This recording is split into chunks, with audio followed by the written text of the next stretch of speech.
Ricardo Ribeiro, engenheiro civil, é o cabeça de lista do LIVRE pelo Círculo Eleitoral dos Açores, às legislativas antecipadas de 18 de maio. No seu entender, estas eleições podiam ter sido evitadas em nome da estabilidade e do superior interesse do país? Eu penso que poderiam, de certeza, ter sido evitadas, não é? É uma crise política que é criada pela vontade do PSD de não responder às questões, não agir com a situação, como a Assembleia que tinha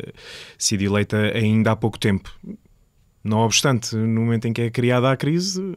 cá estaremos para ir a eleições e quem sabe, para melhorar a nossa posição na Assembleia, mas que certamente poderia ter havido outra solução para este momento e que as pessoas não estão necessariamente com vontade de ir novamente a eleições e novamente a votar, isso é certo. Porquê é que aceitou ser candidato a deputado pelo Círculo Eleitoral dos Açores? Penso que exatamente por termos sido atirados para estas eleições antecipadas, num momento que ninguém estava à espera, em todos os partidos penso que já estávamos de cabeça nas autárquicas e a preparar esse ciclo e, portanto, chamou à ação de não ficarmos sentados e à espera de ver como é que as coisas resultavam e sairmos para a frente, darmos o corpo ao manifesto, digamos, e a cara pelo partido para podermos estar na luta, para ver se exatamente aproveitamos já agora que tivemos que ser atirados para estas eleições para ter uma representação mais forte na Assembleia e sair daqui com uma força do LIVRE e uma força de esquerda reforçada. No seu entender, o PSD e o CDS, porque governam coligados, são os únicos responsáveis por esta crise política? É sempre difícil dizer que há apenas um culpado, ou que a culpa morre solteira, como se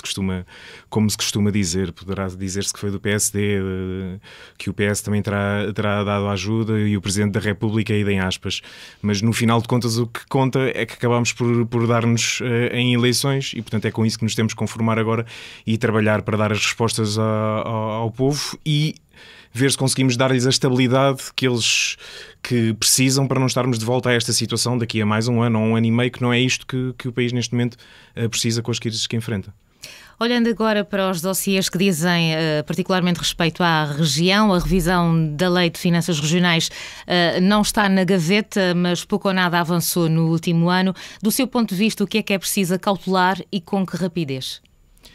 Bom, é assim, a nível do financiamento para a região, as coisas que são sempre mais importantes é a nível da educação e da saúde, porque são aquelas coisas que estão mais sobre a alçada da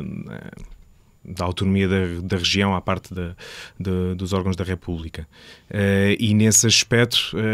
é difícil escapar ao assunto da renovação ou reabilitação do Hospital do Espírito Santo, do Divino Espírito Santo, porque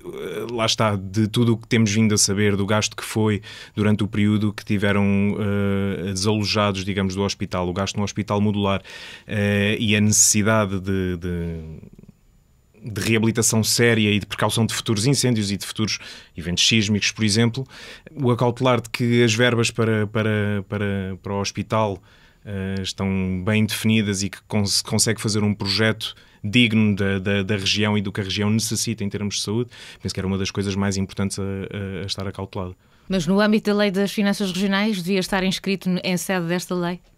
É assim, se for algo, porque do que temos sabido do Governo Regional, já estará a verba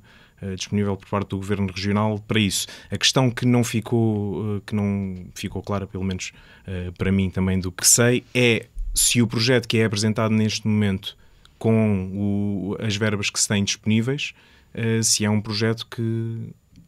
efetivamente dê resposta ao que a região precisa ou se é meramente um penso rápido.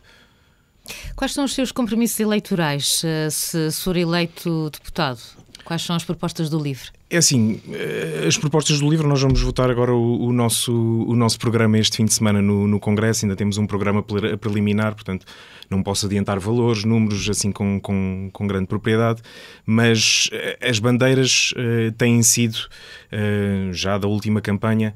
muito focadas nos problemas que neste momento temos visto como estruturais no país e que para nós são eles a saúde, a educação, à habitação, que são aqueles problemas que vêm mais nas notícias, seja por fechos de serviços, seja por dificuldades, mesmo aqui na região, e ao nível da habitação pela subida de custos. Portanto, esses são aqueles problemas que estão mais a entrar dentro da porta da casa dos portugueses e, portanto, é para esses que queríamos dar respostas primeiro, porque eram aqueles que seriam mais sentidos no imediato. E que respostas são essas? Quais são as vossas soluções? Bom, ao nível da saúde, apesar de depois isto para a região ter uma tradução diferente a nível de carreiras e de estruturação, as coisas acabam sempre por passar um pouco e, portanto, tem que passar pela reestruturação das carreiras dos profissionais de saúde do SNS, valorizar estas carreiras através da dedicação plena, através de programas que possam trazer alguns dos profissionais de saúde que perdemos para a imigração de volta ao país, para podermos reforçar a nível de cuidados primários, que é essencialmente onde está a falha, para depois não sobrecarregarmos os serviços de urgências. Portanto, sempre também a nível de investimento em equipamentos, mas neste momento a valorização dos profissionais é provavelmente o problema mais premente. E ao nível da habitação, tem alguma solução? Ao nível da habitação, é um problema complicado, nunca pode ser atacado só de uma frente. Temos que atacá-lo pelo lado do arrendamento, em que as rendas estão demasiado altas, soluções quer de limitação dos valores das rendas, particularmente para quem teve apoios estatais para reabilitar casas, tem que ser algo que tem que ser considerado para que as rendas estejam mais adequadas aos rendimentos dos portugueses, e também do ponto de vista do preço do custo da habitação para compra. Aí a nossa ideia é que o Estado tenha uma intervenção na ótica da oferta, da construção de mais casas e, portanto, aí temos um programa ambicioso, não só de cumprir o que já está no PRR inscrito para a habitação, mas ir mais além com o investimento do Orçamento de Estado a 100%, para termos uma meta de 10% até 2040 de habitação pública. Ricardo Ribeiro, os Açores elegem 5 deputados, ideologias à parte e sem expor em causa, naturalmente. No seu entender, não deveria haver mais diálogo e cooperação entre os parlamentares eleitos pelo arquipélago na defesa dos interesses da região e menos calculismo partidário? É assim, claro que sim. Quando somos eleitos por um círculo, estamos sempre em representação desse círculo, mas por alguma razão temos depois também as estruturas regionais aqui na autonomia da região, e nós defendemos, não nos mesmos pressupostos, mas a discussão da regionalização para o resto do país, para que possam também ter esses órgãos mais locais executivos, mas não obstante, quando depois chegamos à Assembleia da República, tem que haver também algum pensamento que vai além da região e para os problemas de uma forma mais holística, mais dos problemas do país como um todo. Não obstante, neste momento, eles acabam por ser em paralelo. Há problemas da região que são muito particulares, do seu setor primário, que é muito diferente de algumas outras regiões do país, mas os problemas da habitação, da educação, da saúde, que pensávamos que talvez por estarmos longe das grandes metrópoles estaríamos mais protegidos, acabamos por ver que já começamos a ver a especulação imobiliária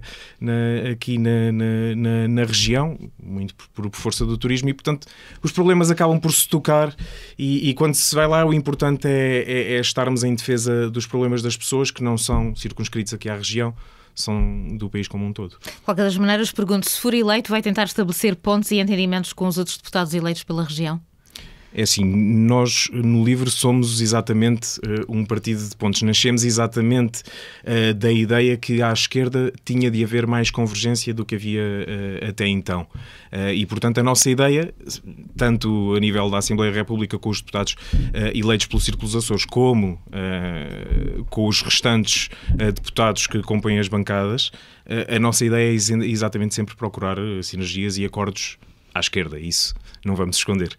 Como é que se sente enquanto cidadão e agora na qualidade de candidato a deputado, quando o debate político e a troca de argumentos, no caso concreto na Assembleia da República, ultrapassa os limites do bom senso, da educação e em alguns casos até da decência? Pronto, eu presumo, estou a assumir que isso não é apontado assim a nenhum deputado do LIVRE, porque da minha análise tiveram um comportamento exemplar sempre na Assembleia da República. É assim, seja de que origem venhamos e cheguemos à Assembleia da República, o nosso dever lá de representação é uma honra e, portanto, deve ser tomado também com esse privilégio de estarmos lá em representação dos portugueses. E, portanto, eu acho que há, efetivamente, quem não siga essas regras do decoro, do respeito pela democracia, como base e do respeito pelos outros parlamentares, mas é assim, isto nós só podemos falar pelas nossas ações, não pelos outros. Eu gostaria de ver uma Assembleia com civilidade, em que se discutem as ideias não na base de que o outro é o inimigo, mas na base de que o outro tem simplesmente ideias diferentes para um país, para chegar todos ao bem dos cidadãos, mas com ideias diferentes. Há quem, por vezes, vá com outra postura.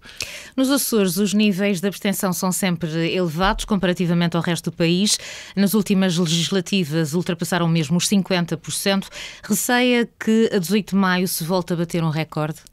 Assim, o facto de termos sido atirados para estas eleições de forma tão repentina e extemporânea,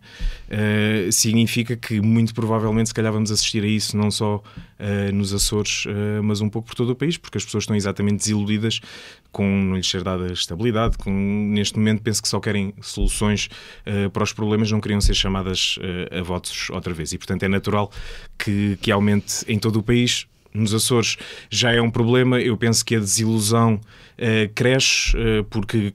apesar de se terem vindo a fazer melhorias, continuamos a ser a região mais pobre do país. As pessoas sentem isso no corpo e sentem que passado um ano não houve soluções para os problemas e estamos de volta a estaca zero, de volta chamados a eleições, e portanto eu acredito que sim. Da nossa parte, vamos trabalhar para que assim não seja, para que as pessoas percebam que se estão desiludidas com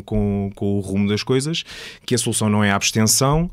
não é votos noutros partidos mais protestativos, é um voto no livre. O voto útil? Bom, não sei se lhe chamaria voto útil, outras forças políticas chamariam voto útil a outra coisa, mas eu penso que o voto certo é um voto numa força de esquerda como o LIVRE, que defenda os interesses e as soluções para os problemas concretos da população. Quem é a sua maior referência política? Bom, no LIVRE é difícil esconder que temos todos, penso, como referência um pouco o Rui Tavares, porque foi um dos que iniciou este projeto e continua a representar-nos bem, mas de resto, o resto dos elementos que compõem a bancada parlamentar, Jorge Espinta e Isabel Mendes Lopes, são elementos com muita capacidade, com muito conhecimento, alguns já com obra escrita, com ideias espetaculares para o país, e portanto revejo-me um pouco em todos eles, e quem me dera chegar ao nível de capacidade deles e à representação espetacular que eu penso que fizeram neste último ano do LIVRE e dos nossos cidadãos. Ricardo Ribeiro, porquê é que os açorianos devem confiar-lhe o seu voto no próximo dia 18? Bom, seria difícil dizer porque é que devem confiar em mim pessoalmente, porque a maioria não me conhecerá. Eu vou fazer para que me conheçam mais ao longo destes dias até 18 de maio, mas penso que o que vimos, quer na última legislativa, quer nesta curta legislativa de um ano, é que uma bancada do LIVRE está lá para apresentar soluções para os problemas, não está lá para criar polémicas. As pessoas veem, quando veem nas notícias, as intervenções, veem as questões que estão a ser discutidas, e penso que se revêem no trabalho do LIVRE, mesmo que não se revejam imediatamente nas políticas propriamente ditas. E portanto é isso que eu digo. Eu apresento-me como representante do LIVRE por este círculo eleitoral, e o que posso dizer é que uma bancada maior do LIVRE será mais dessa representação, com qualidade, com defesa dos interesses das pessoas. Os argumentos de Ricardo Ribeiro, cabeça de lista do LIVRE pelo Círculo Eleitoral dos Açores à Assembleia da República.